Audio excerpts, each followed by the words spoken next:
Bonjour à tous et bienvenue dans cette nouvelle Open the Watt. Aujourd'hui on vous présente Mysterium Kids de Space Cow et Libellude.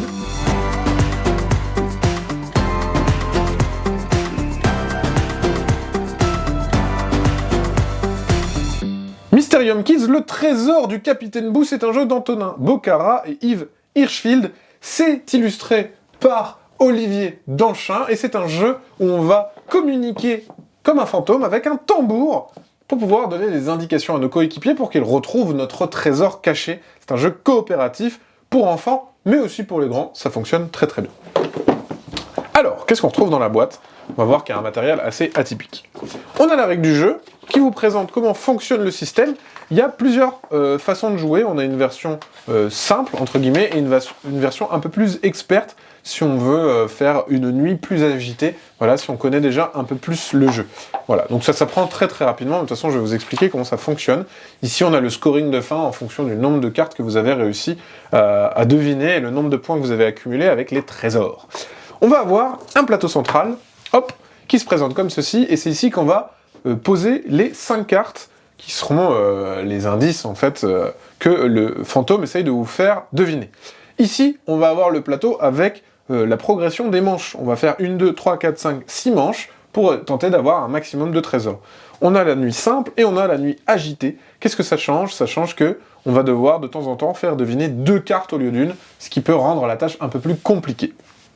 On va retrouver dans le jeu des petits trésors à collecter. À chaque fois qu'on va deviner une carte, on va récupérer des petits trésors. Les trésors peuvent être des points tout de suite, donc là par exemple on gagnerait 1 point tout de suite, mais ça serait aussi des tuiles à accumuler. Si on arrive à avoir les 2 morceaux, on va gagner 3 points, et ça c'est quand même la super classe. Par contre ça n'arrive pas tout le temps, hein, on peut se retrouver dans un cas où on n'a pas tous les morceaux. Ça nous est jamais arrivé je crois. Hein, donc... Bah c'est surtout si en plus tu n'arrives pas à trouver tous les trésors et qu'il en reste, tu as trouvé la première partie mais pas la deuxième. La deuxième, donc tu fais pas le meilleur score possible. Mais tu as quand même 1 point. T'as quand même 1 point. On a des petites cartes, donc, et ça, il y en a plein, il y en a vraiment plein, qui représentent des petits objets du quotidien, un sablier, voilà, une tapette à mouche, une tirelire, etc., etc. Et on va les poser comme ceci, aléatoirement, sur le plateau. Paf! Donc là, par exemple, voilà, j'ai mis 5 cartes. Un joueur va jouer le rôle du petit fantôme. Il va piocher une tuile numérotée de 1 à 5, donc c'est caché. Il en pioche une au pif, donc là par exemple la 5, il devra faire deviner le balai aux autres joueurs et joueuses autour de la table.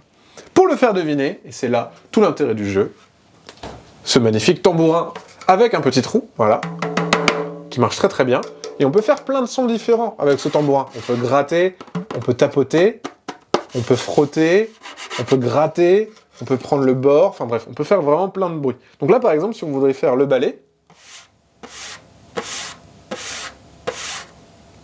voilà, c'est pas mal. C'est très très bien. Les autres joueurs et joueuses autour de la table ont entendu mon bruit, ils se disent bon c'est quoi? Ah c'est peut-être l'allumette. Non, si c'était l'allumette, peut-être qu'il aurait plus fait comme ça, ou etc. Ah c'est peut-être le crayon, peut-être la craie sur le tableau. Non, je pense qu'il aurait fait plus. Il aurait peut-être fait plus ça pour le crayon. C'est peut-être l'arrosoir. Non, il aurait fait des petites gouttelettes peut-être sur l'arrosoir. Ou alors c'est l'araignée. Non, l'araignée, il aurait plus fait ça, comme ça, ah je pense que c'est le balai, bref, les gens vont discuter, ça crée du débat, et c'est ça qui est vraiment drôle dans ce jeu, c'est de voir comment on s'approprie le tambourin et comment on fait deviner. Et en fonction des cartes qui tombent, ça va être plus ou moins difficile. Là, en l'occurrence, le balai et l'allumette, ça se ressemble un petit peu, et la craie aussi, pourquoi pas. Eux deux se ressemblent un petit peu. Bref, il y a des cartes qui fonctionnent plus ou moins, et qui sont plus ou moins dures, donc c'est toujours ça qui va être plus ou moins compliqué. Si on trouve bon, on pioche un trésor, youpi, on gagne 1 point. Si on n'a pas bon, on passe à la manche suivante, représentée par cette petite lune, on la fait progresser. Une fois qu'on est arrivé à la fin, on se réfère au dos de la règle pour savoir combien de points on a gagné, et ça définit notre score dans Mysterium Kids. Voilà, c'est une présentation de Mysterium Kids, le trésor du Captain Boo. Bien sûr, ceux comme d'habitude, on fait des gros bisous, on vous dit à la prochaine, et...